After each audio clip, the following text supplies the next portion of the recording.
So once I was supposed to start my military service, I came to the induction base and I said that I refuse to join the military and that I would rather go to prison, and eventually I was trialed in a military tribunal and sent to the military prison. So all my time in prison I was kept in the solitary confinement wing, which obviously wasn't easy because they are quite difficult conditions to be in, but I was there by choice. So that gave me quite a lot of strength, and I knew that what I was doing, that the action that I was following was the right one. I remember when I was in middle school and I came back from summer vacation, and it was during the second Intifada, and several of my classmates were telling these very racist jokes against Arabs, and everyone in class seemed to be okay with it. Not out of malice, but just accepting the racism as something normative. Once, society accepts racism as something that's so normal, and militarism and violence and the ongoing war and the oppression of the Palestinian people, when it's become normal, I knew I had to do something radical against it, to protest.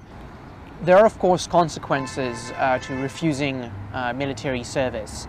Certainly there are economic penalties in terms of job opportunities. As a white Jew that comes from an educated background, I can say that I was really penalized economically for my refusal. My name is Guy. I'm 19 and I refuse to serve the military, the Israeli military. It's been quite some time since I've made this decision. I think me personally, I had most of the impact in my personal life, my personal surrounding. Many of my family members decided to not stay as close. I'm not as close to them anymore. With my parents, it's okay, but just recently it has been much harder at the beginning because people don't really understand the idea of not going to the military, not serving. Since the age of 0, I grew up in Savion, which is a town outside of Tel Aviv, and it's very Zionist. People there are educated since the age of 0 that when they're 18, they go to the military. And I was part of the system, and I thought like this as everyone else, as everyone around me. All my friends from the past, they're all in the military now.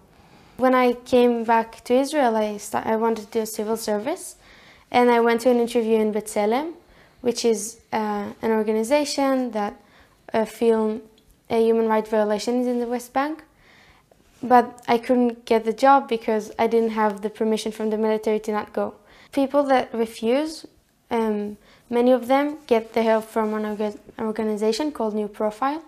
And it's a feminist organization that was created to help people like me and like others in order to get out of the military.